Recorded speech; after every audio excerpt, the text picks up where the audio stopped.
வணக்கம் நண்பர்களே. திமுகவிலிருந்து துரைமுருகன் விலகல். சற்று முன் பரபரப்பு. சட்டமன்ற தேர்தல் தோல்விக்கு பிறகு திமுக அமைத்த மறுசீரமைப்பு குழுவின் பரிந்துரைகளை அமல்படுத்தும் நோக்கில் திமுக உயர்நிலை செயல் திட்ட குழு மற்றும் செயற்குழு கூட்டம் நடைபெறவுள்ள நிலையில் கட்சியின் உட்கட்டமைப்பில் பலத்த புகைச்சல் ஏற்பட்டிருக்கு.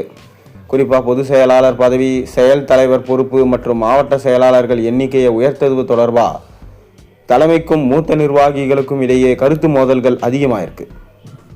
கட்சியின் பொதுச் செயலாளராக உள்ள துரைமுருகன் அப்பொறுப்பிலிருந்து விடுவிக்கப்பட்டா அடுத்த பொதுச் செயலாளராக யாரை நியமிப்பது என்பதில் அறிவாலயத்தில் இருவேறு துருவங்களாக கருத்துக்கள் நிலவுது.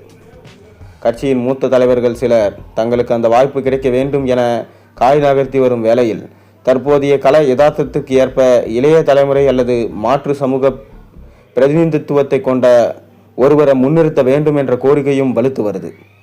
இதனால் ஒருமித்த முடிவை எட்டுவதில் மு.க. ஸ்டாலினுக்கு கடுமையான சவால் இருந்திருக்கு.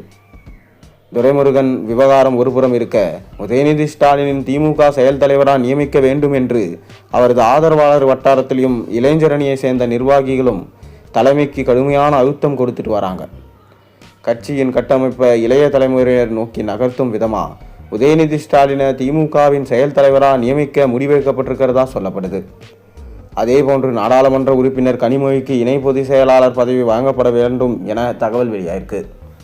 மேலும் கட்சியில் புதிய பொறுப்புகள் உருவாக்கப்பட்டு அவற்றுக்கு செயற்குழு கூட்டத்தில் ஒப்புதல் பெறப்பட இருக்கு. குறிப்பாக 70 வயதை கடந்தவர்களுக்கு மாவட்ட செயலாளர் பதவி வழங்கப்படாது என்ற புதிய விதியை அமல்படுத்தவும், பதவி ஏற்கும் மூத்த நிர்வாகிகளுக்கு கட்சியில் மாற்று பொறுப்புகள் வழங்கவும் தலைமை திட்டமிட்டிருக்கு. அதே நேரம் கட்சியில் உள்ள மற்றொரு தரப்பு இந்த யோசனைக்கு முட்டுக்கட்டை போட்டு வருதான். கட்சி தலைவராக உள்ள மு.க. ஸ்டாலினே இன்னும் முழு வீச்சோட சுறுசுறுப்பாகவும் தீவிர களப்பணியிலும் இயங்கி வருகிறார். அப்படி இருக்கும்போது இப்போதே செயல் தலைவர் என்ற புதிய பதவியை உருவாக்கி அவருக்கு கூடுதல் அதிகாரங்கள் வழங்குவது எதற்கு என்ற வாதத்தை மூத்த நிர்வாகிகள் முன்வச்சிட்டு வராங்க. நிர்வாக வசதிக்காகவும் புதியவர்களுக்கு வாய்ப்பளிக்கவும் திமுகவின் மாவட்ட கழகங்களை 78லிருந்து 100க்கும் மேலா பிரிக்க திமுக தலைமை திட்டமிட்டிருக்கு. மேலும் 70 வயதுக்கு மேற்பட்டவர்களிடமிருந்து மாவட்ட செயலாளர் பதவியை பறிக்க முடிவு பண்ணியிருக்காங்க.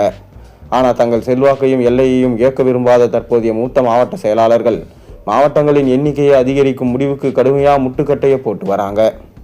மாவட்ட செயலாளர்கள் மட்டத்தில் மட்டுமல்லாமல் அடிமட்ட அளவில் ஒன்றிய மற்றும் வார்டு செயலாளர்களையும் மாற்ற வேண்டும் என பரிந்துரை இருந்திருக்கு. ஆனால் அடிமட்ட நிர்வாகிகளை ஒட்டுமொத்தமாக நீக்கினா அவர்களது அதிருப்தி அடைந்து ஆளும் கட்சி அல்லது தாவேகா உள்ளிட்ட எதிர்கட்சிக்கு தாவிடுவாங்களோ என்ற அச்சம் தலைமைக்கு தொட்டி கொண்டிருக்கு. ஏற்கனவே சென்னை உள்ளிட்ட பகுதிகளில் தாவேகாவின் எழுச்சியால பின்னடைவை சந்தித்த திமுக உட்கட்சி மோதல்களையும் நிர்வாகிகளின் வெளியேற்றத்தாலையும் எவ்வாறு கட்டுப்படுத்த போகிறது என்பது பெரும் எதிர்பார்ப்பை ஏற்படுத்தியிருக்கு.